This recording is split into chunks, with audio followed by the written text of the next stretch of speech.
Salut à tous, c'est WWFan, on se retrouve pour une nouvelle vidéo. Et aujourd'hui, on va faire les résultats de WWE NXT du 3 mars 2021. Donc, les commentateurs sont Vic Joseph, Wade Barrett et Beth Phoenix. Ce soir, c'est WWE NXT. Le show démarre avec une vidéo des événements de mercredi dernier. On présente une vidéo de plus tôt aujourd'hui au Performance Center alors que Ciampa propose de prendre la place de MSK ce soir, comme Wesley est blessé. Lorcan accepte. Donc, c'est un match par équipe qui n'est pas pour le titre. Oney Lorcan et Danny Burch contre Tommaso Ciampa et Timothy Thatcher. À la fin du combat, Lorcan frappe Ciampa pour le faire chuter en bas du ring alors qu'il était distrait par Imperium sur la scène. Lorcan et Burch font leur neckbreaker à deux sur Thatcher et Lorcan complète le compte de 3. Donc les gagnants sont Oney Lorcan et Danny Burch. De retour suite à la pause, Roderick Strong est sur le ring. Strong hurle à Adam Cole de ramener son cuissier maintenant. Personne n'arrive. Strong dit que si quelqu'un du groupe représentait quelque chose pour lui, c'est juste un peu. Cole doit venir ici. Finn Balor arrive sur le ring et dit que Cole ne va jamais venir pour Strong. Cole ne va jamais s'expliquer. Strong dit qu'il trouve ça bien drôle, car l'Undisputed Era allait très bien avant que Balor arrive. C'est de la faute de Balor toute cette histoire. Balor dit que ce n'est pas de sa faute. La raison de pourquoi la fraternité au sein du clan s'est brisée, c'est le titre. Et je sais comment faire venir Adam Cole ici. Nous aurons Cole contre Balor pour le titre de NXT la semaine prochaine. Pour Strong, il ne sera jamais un chef. Il sera toujours un suiveur. Strong doit faire ressortir son instinct de tueur. Strong frappe Balor et l'affrontement éclate entre les deux. Les officiels arrivent pour les séparer. On retrouve le groupe Gargano dans une clinique dédiée à la psychologie. La psychologue demande si Theory a peur d'avouer que quelque chose s'est mal passé. Theory dit que Dexter Lumis est un simple ami. Tout s'est bien passé. Indy Hartwell dit qu'il s'agit de Miss Wrestling. Loomis. Gargano est furieux car lui, qui lui a donné ce nom, Gargano demande à la psychologue pourquoi Loomis n'est pas encore en prison pour le kidnapping. La psychologue dit que son problème avec Loomis cache ses problèmes personnels. Gargano dit que la thérapie est pour les autres, pas pour lui. La psychologue lui demande de se calmer et finit par l'expulser du cabinet. De retour en coulisses, Cameron Grimes discute avec un membre de l'équipe technique, mais William Regal arrive. Regal dit que Grimes a frappé quelqu'un et maintenant des poursuites judiciaires ont été engagées contre NXT. Grimes demande combien d'argent est nécessaire pour enterrer l'affaire. Regal refuse et dit que Grimes est le problème. Il devra affronter Bronson Reed ce soir pour régler sa dette. Grimes dit que ce serait plus simple de lui donner de l'argent. On annonce que Strong va affronter Balor ce soir. Le match entre Balor et Cole pour le championnat de NXT est aussi confirmé pour mercredi prochain. Donc c'est un match simple. Aliyah accompagné du clan Robert Stone contre Ember Moon accompagné de Jesse Blackheart. À la fin du combat, Blackheart se lance sur les membres de Robert Stone qui voulaient intervenir. Moon enchaîne avec son Eclipse sur Aliyah pour le compte de 3. Donc la gagnante est Ember Moon. En coulisses, Sarah arrête Timothy Thatcher et Tommaso Ciampa pour avoir leurs commentaires. Thatcher dit que tout le monde a un passé et Imperium l'a surpris. Ciampa dit que c'est le passé et maintenant il est ici. On présente une vidéo sur la rivalité entre Toni Storm et Io Shirai. Toni Storm explique que la semaine prochaine sera son moment. Shirai dit que ce sera son plus grand challenge, mais elle vaincra. De retour, les catcheuses arrivent. Donc c'est le match pour le titre WWE par équipe féminin.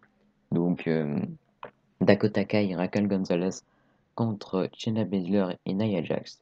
À la fin du combat, Baszler applique sa Kirifuda Clutch sur Kai. Kai résiste et roule pour aller donner la tag à Gonzalez. Gonzalez va attaquer Nia Jax en bas du ring et accroche l'arbitre en même temps.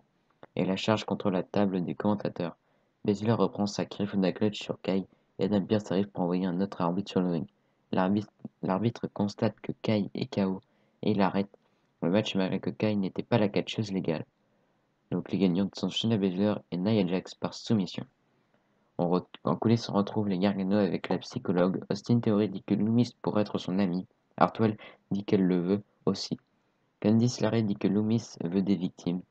Theory dit que Loomis peut sembler étrange parfois et comprend sa réaction. Hartwell dit qu'elle aime quand il est étrange. LeRae continue de lire des SMS de Gargano pour passer des messages. La psychologue expulse tout le monde sauf Austin Theory. La psychologue demande à Theory ce qui s'est réellement arrivé pendant les 3 jours où il a été kidnappé. À suivre. De retour, on présente une vidéo sur Isaiah sur Scott.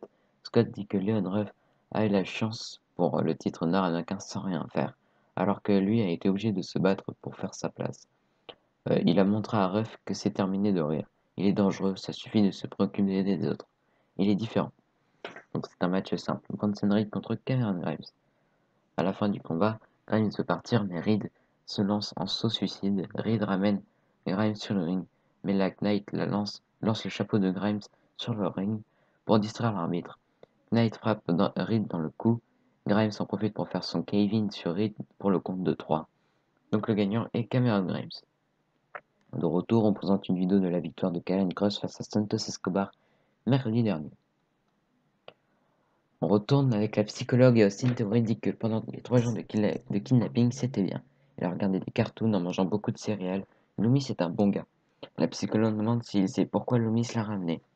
Elle a discuté avec Loomis avec la rencontre pour avoir son avis. Theory dit qu'il ne parle même pas. La psychologue dit qu'elle a réussi à le faire parler. Il a dit qu'il voulait se débarrasser de Theory car il mange beaucoup trop. Il ne sait pas s'habiller, son obsession de montrer ses muscles était insupportable. Austin Theory quitte la pièce en pleurant. Johnny Gargano revient en disant que la psychologue est un monstre. Gargano paye la psychologue comme elle l'a convaincu Theory que Loomis ne l'aime pas. Everrise est sur le ring pour leur match. Breezango arrive, mais ils sont attaqués par Joaquin Wilde et Raúl Mendoza sur la scène. Everrise félicite Wilde et Mendoza pour l'attaque, mais le duo prend la fuite lorsque Wilde et Mendoza veulent aussi les attaquer. Santos Escobar arrive de l'autre côté et pose Everrise contre la barricade. Escobar dit qu'il ne faut pas prendre la semaine dernière comme exemple. Si c'est le cas, c'est ce qui nous attend. De retour en coulisses, Sarah demande la réaction de William Regal sur le match des titres par équipe. Regal dit que suite au résultat du match, il va faire une annonce à NXT mercredi prochain qui va changer le futur du show. Donc c'est un match simple, qui n'est pas pour le titre. Finn Balor contre Roderick Strong. À la fin du combat, Balor fait son coup de grâce et complète avec son 1916 sur Strong pour le compte de 3. Donc le gagnant est Finn Balor.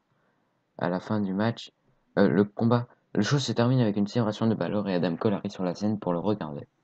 Donc voilà, c'était tout pour les résultats de WWE NXT du 3 mars 2021.